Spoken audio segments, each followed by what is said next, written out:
can you love animals and eat them? I don't think like a person who has the true love for animal can eat like an animals because like it's as simple as like if you love animals, you don't eat them. You don't eat your friends. You don't eat like anyone who you like respect and see like view them as a being, like living being, sentient being.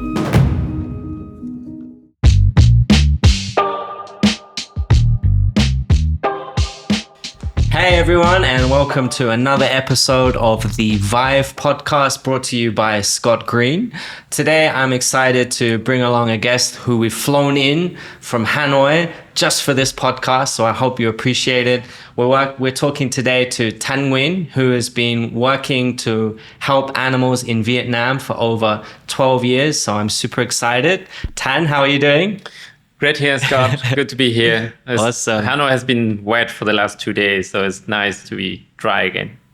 Nice. Great. Glad to hear it. Awesome. So, I brought you on to the purpose of the podcast is to amplify the voices of people in Vietnam, helping to make the world a better place for animals. So, could you tell me a little bit about yourself and the work that you're doing to help to achieve that? Okay, so my name is Thanh. I have been, like you say, I've been in the animal protection movement for 12 plus years now. I'm 37 years old. 73. Wow, you look so young. Wow, vegan. You tell you what, vegan for the skincare gains, right? Yeah, 37. Okay. And I have 2 kids. My family is like all vegan. We have been practicing veganism for over the last 10 years. Wow. Okay. Yeah, so why it's really interesting for me to talk to you is because we are both, I guess you could say, professional animal advocates. We, our careers are devoted to try and reduce animal product consumption.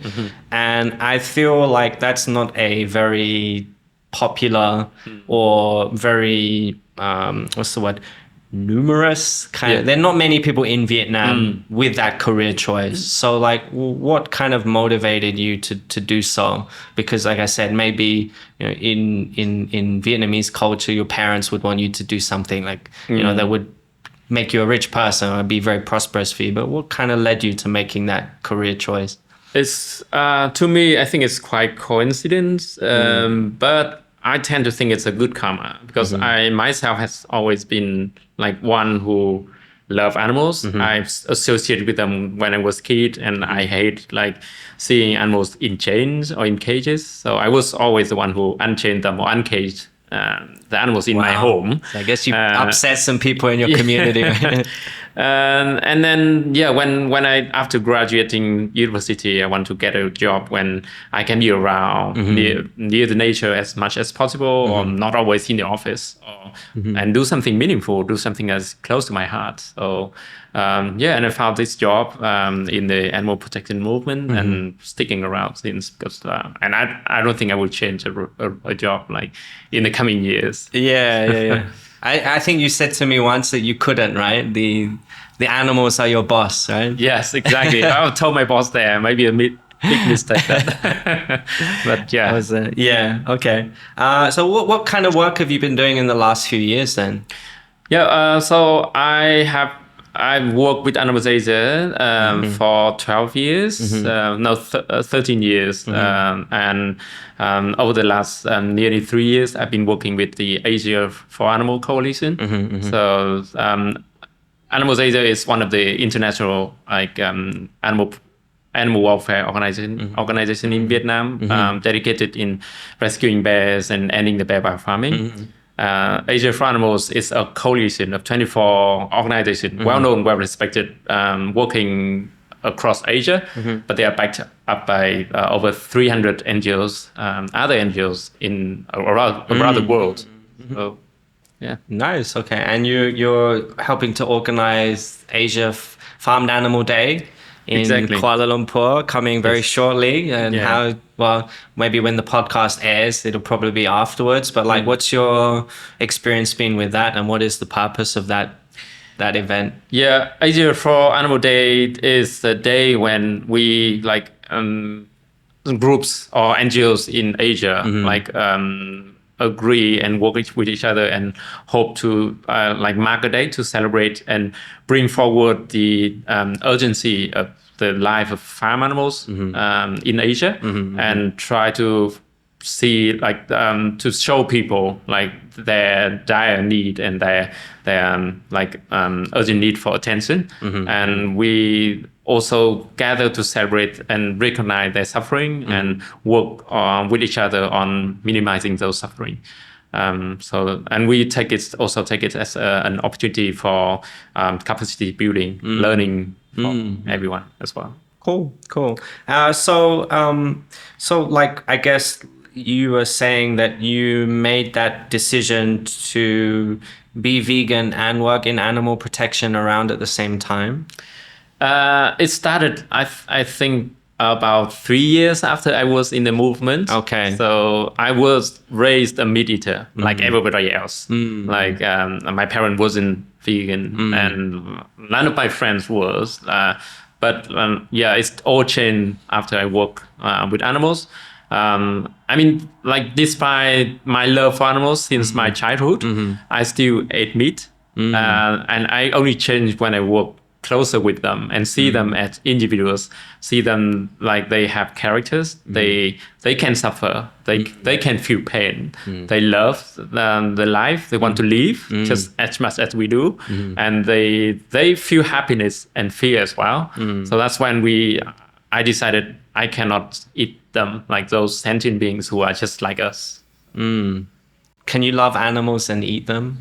I don't think a person who has the true love for animal can eat an animals, because it's as simple as if you love animals, you don't eat them. You don't eat your friends. You don't eat anyone who you respect and see view them as a being, living being, sentient being. Okay. So that choice to work in that field, was that supported by your family? Well, to me, initially I view it as just a job to pay the bills, to build up a career, or to have a job to do. So as my family, but gradually it's already all changed when I decided to be vegan and more committed. I faced quite a bit of challenge by my parents or families and even friends, when after that change. But then gradually they realized it is something that I'm really committed to, and they started firstly less oppose it, and then now understand. So now I can I often go out with my friends to a beer place and or vegan place. Okay. With But those vegans in beer hut, is that we can. It's not as difficult as people might think. Okay. As long as you tell the people there you don't eat animals, you're vegan, just choose soy sauce instead of fish sauce, and okay. it's not that difficult. Okay, cool. Yeah. So you were talking about earlier about animals having character and feelings and a right to life, and something that I heard a lot in Vietnam is people say things like "ngu như bò" or something like that, right? How do you feel when you hear that language? Because I think there are others as well. There's "ngu như bò" and "dirty like a pig." I don't know if that's another one. Yes. Yeah, you often hear these things, and because you've worked so closely with animals and you understand them more, perhaps maybe you could kind of discuss a little bit more about how you feel about when people use that language. I find it's really unfortunate that we have that idioms in Vietnamese, but it's also available in other languages as well, in English or in other languages. I think there's an effort by some of the NGOs to change that view, and I agree with that. We normally think and say things that without noticing about the outcome or the aftermath of it. And I think and we make mistake as well. And what important is we change that. We learn it, and many things from the past are not like suitable in our current like society anymore, and change that. I think if people see animals as they are and really observe, they will change their perspective. So, for instance, cows are really smart. They have really good memory. They recognize their friends and bond like really close friendship with their friends. And mother cows and the babies are really like have really strong relationship. So pigs, they are clean. They have different area for pooing and then different area for sleeping and playing. So if people really like observe or offer the animals like an opportunity to like behave like naturally, then they will see them differently.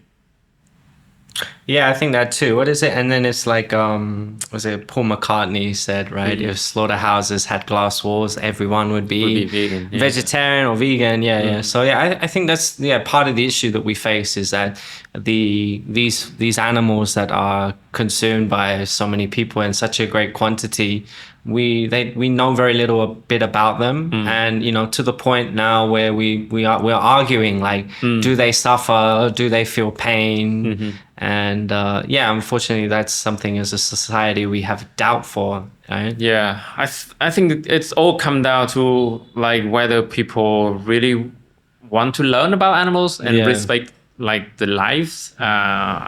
It's fascinating to see like we are spending billions of dollars exploring like the life in other planets outside of space, and then ignoring the lives here down Earth. Like they are sentient beings. They feel, then they have cognitive capacity. They know what's going on. They can learn like us, like chicks learns, and they can communicate when they with each other when they still in eggs. Wow. Okay. And, they have their own language. They have their own like learning skills and like use tools as well. Like even fish can use tools. Wow. And chickens. And pigs. Like so. It's fascinating to see. I think now there's an upside, also the upside, because with YouTube and internet, there are many of those evidence and many researches are public online. People can watch. Although it's unfortunate that people get disconnected with associating with animals around. Any advice for someone that you find that perhaps is looking to have a career in kind of animal protection? I think we need more hands. So any skills, anything, and any person, an additional hand would be helpful. We do need like a lot of skills in here, like editing, video editing, designing, communicating, even accounting. Make our life easier. We are not like professional in that. So anyone could help here and be able to do good. You need you need to dedicate your time, your commitment, like in any area, like any other career, like path. So just do your best. Want to do something, do your best, and then we do need more hands in animal protection. I agree, and like for me, I recognize that in the. Not a lot of people know that Vietnam is like the country with the 7th highest farmed animal population, just below America, I believe, in 6th.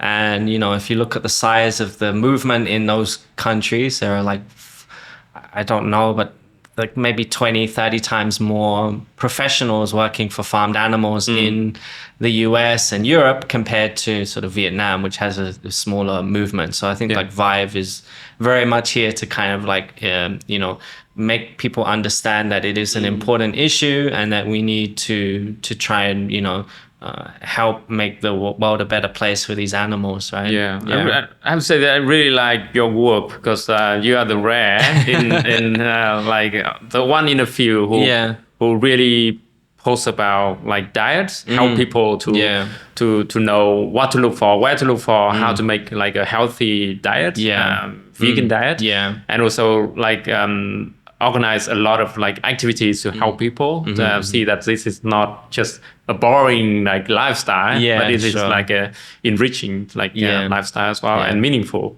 Working in this career, I mean, people will have a lot to learn, and it's we learn every day, and particularly about the animal welfare science or animal sentience science. So it's I would encourage anyone who, particularly the younger, anyone who want to earn more dynamic working space, join our movement. Yes, please. So we're actually looking for some staff at the moment. So there please.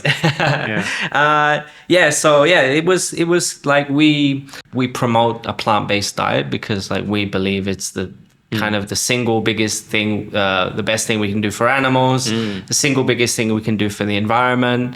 And there's a lot of health benefits as well, right? So like for me, it was sort of like watching Cowspiracy, understanding that it's so much is wrong with the farming system, all the deforestation, all the feed that is fed to animals instead of to humans, like all the animal excrement that we have to like put into the ocean because we produce so much of it. So it's like scientists are saying like the best thing you can do for the environment is go vegan. And I do believe. And like I said, in the UK we will there's always this culture of self-responsibility, right? Like everyone is like, okay, like don't use single-use plastics, try to get an electric car, cycle to work.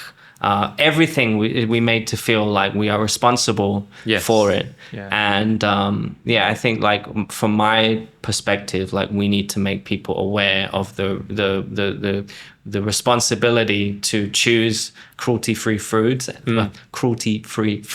and foods that are better for the planet. So that's why we are here. And we care about the environment, but ultimately we care about animals, and we need to kind of connect those ideas together. Totally. I think like there are many, particularly the younger generation, the Gen Z generation, they care more about the environment and the impact that we are having on Earth. And the thing is like they need to focus more on the biggest like polluter of the environment, which is factory farming, agricultural. So there's some disconnection here, and I hope that will change in the future. Unfortunately, many of the researches and the materials about this is in English, not in local language. So I really appreciate like Vive's work into in making that available in Vietnamese through your content, and hopefully in the near future there will be more like others. I think like I said, we need. I feel like that change it exists on two levels, right? You've got the government institutions, and you've got the individuals, and kind of like people are looking at each other like what needs to change. But I always feel that it's the actions of a small group of committed people who always drive that change. Absolutely. And we need to influence people at the top to make veganism or plant-based eating easier, and therefore help to encourage people to eat more plants, right? You mentioned that you're raising a vegan family. So have you had any kind of like how has that experience been for you? Well, there's some challenge indeed, because like you don't normally get supported by your family like you normally have. There was some always concern, particularly when it's come down to kids. Where do your kid get nutrition from? How you can manage like vegan diet? Like how about school and everything like that? So but it's a struggle raising kids, whether it's a meat eater or vegan anyway. So but it's doable, like if you want to do that. So the way I'm seeing is that like providing my kid with the information and the view, like equip them with the view like in the right way. So when they were small, just we just feed them, just like any kid. But when they grow older, then we start explaining to them like why we do this way, why and about animals be able to suffer and feel pain and have relationship. And it's my kid who say like voluntarily say, then I don't want to eat animals. So it's and it just give them choice, to understand and make the right choice. I mean, so, or at least the informed choice. Yeah. I think we are brought up. I mean, it's like Melanie Joy who talks about like carnism, right? Which is this kind of belief system that animals are there for our use. And I think that often kids are introduced to that idea without really understanding that there is an alternative. Yes. And I think that's why we need to be sort of like more responsible for that and having kids understand the effects of their actions. But unfortunately, the only way that some people see animals is in a supermarket, in a piece of packaging, right? We're so disconnected from the process of animal agriculture, of farming. We know so little about animals, and like you were elaborating on earlier, we know so little about them that it's like it's inconsequential to people. It's a non-issue. Yeah, exactly. It's not important, and it's actually really important. And I think we need to make sure that people we need to bring awareness of that, and hopefully people will make better choices. Yeah, totally agree. And what you just described just bring me to my memory, like when I was child, it was really, really difficult for me to eat meat, like after witnessing how they kill. And it's what happened like in house. So we had a gathering, like family gathering, and I saw like how chicken was killed. And that night I couldn't like feel comfortable eating the meat, the carcass, and like I remember like I was forced to eat like a pigeon, which I feel like as just like a baby, it's not something I felt right. So, and when I had choice, only tofu or like non-meat, or it's not easy to witness how animals are killed, and now I'm still like happily eating that. At least it's right for me. So I want to that's how I raise the kid. I think like parents should give the kid choice as well, and don't force them if they are not comfortable. And your kid is kind of you mentioned kind of me to previously, like in a previous conversation, that your daughter challenged your grandparents. Yeah, it was an awkward situation when, so she doesn't eat animals, and when she asked, "What's that?" As chicken. So she asked my parents and grandparents, say, "Why don't you eat chicken? They feel pain. You have to kill them to eat them." So it's just awkward situation. Okay, but I mean, it's the informed, because they realize, they know. I mean, many kids don't realize that in order for us to have the meal to eat, animal get killed, and it then they don't respect the food. So wasting food is another issue that we don't want to have here, because it's a life. It's another life who's lost for your food. Yeah, I get that.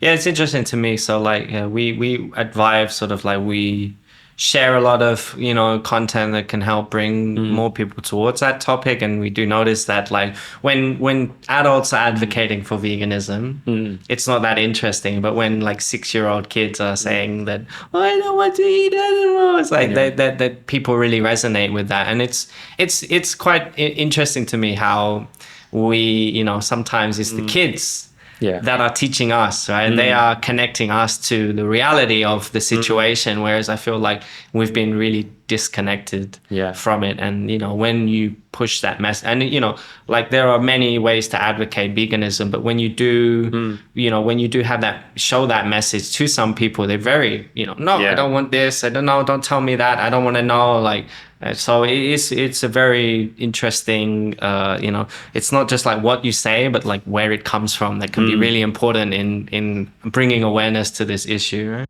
So yeah, I think like part of like Vive's work is we want to make people aware of the issues around it and get people to do whatever they can. I believe there are many small things we can do to help grow the movement in Vietnam. So like I want to talk about that for a little bit. So like what is the what do you think is the main motivation for people to eat plant-based foods for Vietnamese people? From my observation, there, like you mentioned before, like the health benefits and the religious purpose. Many people practice Buddhism or other religions that like Hinduism and things like that. Yeah. Not here, discouragement but from eating animals, and for the environment. And I'm seeing more and more ethical vegan who are seeing animals as like a living being and they don't want to eat them.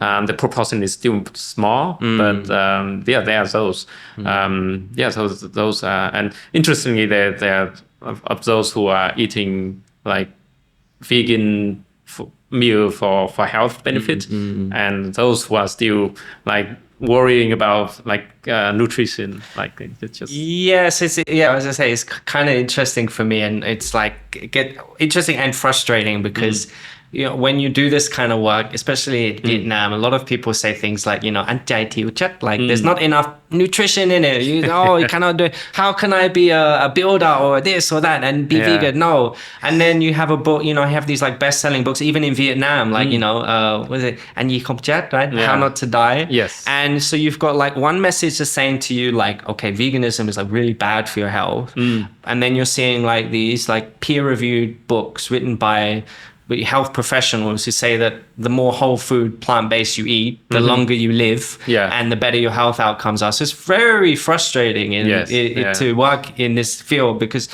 people are kind of saying different things and it's almost really weird. Like there's no consensus. Yes. My advice is try it out. Try it yourself. Try the 7 days vegan challenge. Try the 21 days vegan challenge and just a 7-day one. And see. See whether you have enough nutrition. Some might feel like I'm not getting enough energy. Got it. Yeah. But like depending on their like body and like a lot of other factors. But like for like us, like we've been vegan for 10 years, over 10 years. Some of my friends or colleagues are even longer. And like there you are, like you're still living healthy. Sure. So try it out and make your own like decision and your conclusion. If you don't feel like healthy, like even if you're on like a carnivorous like diet, you can be like lacking of nutrition as well. So you're not confident, consult a doctor. I mean, it's the thing, isn't it? Because it's like the consensus is like veganism, they lack nutrition, but then it's like, okay, well, if you go to like any pharmacy or any pharmacy or even supermarket, like nowadays you see like aisles and aisles of supplements, copper, iron, zinc, blah, blah. These are not only for vegans. It's not only vegans consuming these products. Everyone has an issue when it comes to like nutrition. And, when women menstruate, they lose iron sometimes, right? So they need to take a supplement. And I think it's just like, we are very, we understand the science of the human body. And we understand that, sometimes we lack nutrition through our food, or we have certain health conditions that affect our ability to absorb certain nutrients. So we need nutrients, but it's not a vegan issue. It's and that's what I find very frustrating. Is like nutrition is only a problem for vegans. And I don't really like that. And I think we need to understand that. That's why I encourage anyone who is open-minded, like to be more open-minded, or for those who are not yet, and be open and try it out and make the conclusion yourself. Cool. Got it. Okay. So, what can we do to increase the awareness of veganism or animal rights in Vietnam? Good question. I think public awareness, because most people are not exposed to the message yet. Many of the researches or information are in English, and people are online most of the time that they read news, not about the nutrition or the information like that are useful to them. So I think public awareness, not lots of activity. What we are doing here, I think it's helping, contributing. And like opportunity for people to really experience that. So either it's a work opportunity or volunteer opportunity from like the field, from the movement would be helpful. And we need more hand anyways. What do you think are some of the most damaging stereotypes that affect the vegan movement in Vietnam? I think there's some kickback from religious purpose. So many people are being vegan, or whenever like normally when I tell like a stranger, like I'm a vegan, I don't eat animals. So they normally ask, what religion are you in? And who prevent you from doing that, or why? So I think it's either the message from the religious groups not helpful, or should be like modified so it's more friendly to the public, or like the people need to be more open-minded. But I don't find that it's like if we can explain to them, and also like for many vegans who it's just my personal opinion. If we are too strict on only associating with vegan friends, people, community, then we lose a chance of like explaining our cause, our view to the non-vegan communities. So that's why, I don't mind going out with friends to a beer place. I mean, it's not that happening that often, you know. But we have a chance to show them like we are happy, we are vegan, but like can live a normal life and happy, healthy, and it's more convincing them to. I mean, there's that strong religious connection, and ultimately like Vive's work is just about, you know, essentially just diet change, right? Yes. Changing what we're eating and recognizing the effect. But, you know, people associate our activities with like, you know, encouraging people to do like yoga or meditation or be more religious, and we recognize that like everyone has a inclination towards a different lifestyle, and already, you know, there are very many challenges for people to change some of their habits, but as we know, like the most beneficial habit that we can change is what we eat.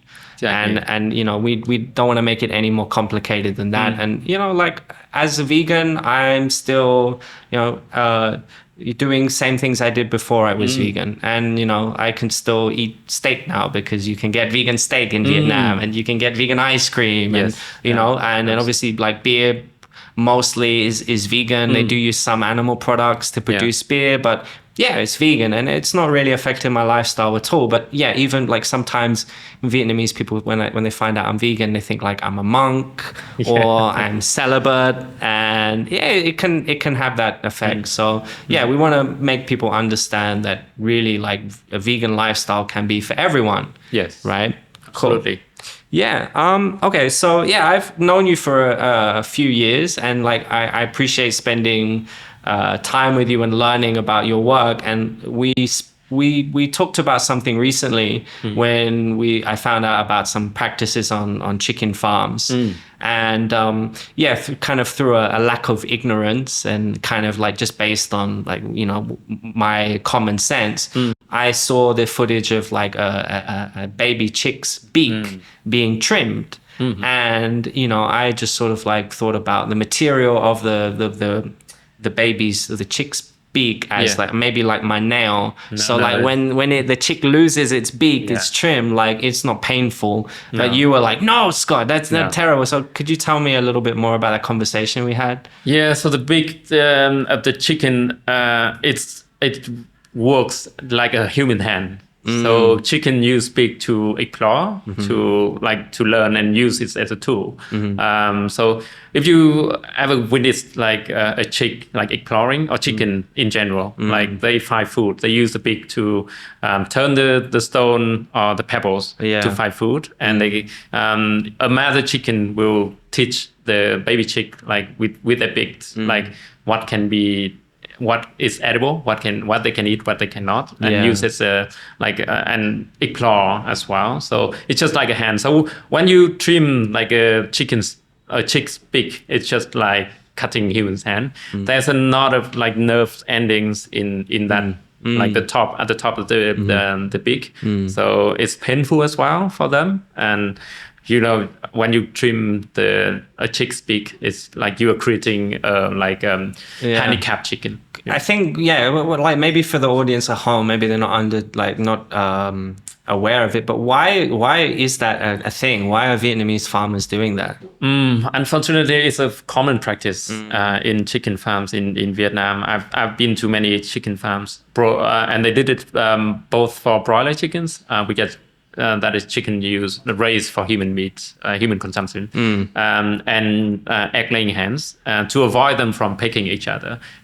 And that only happened. Why would they peck each other though? Like when normally, so as I mentioned, the beak is like a tool, like for them to explore, and they use everything with their beak and their feet. So they use it for eating, exploring, and like communicating with the environment. So in a factory farm or like condensed farm, they are housed into a really like condensed area where they cannot express their normal behavior, but the instincts, the motivation for expressing normal behavior is still there. So they keep pecking, exploring, and they peck each other and injures others. So farmers trim their beak to prevent that, to avoid that behavior, and it's just for benefit. And so like I guess you could say that bird would be disabled.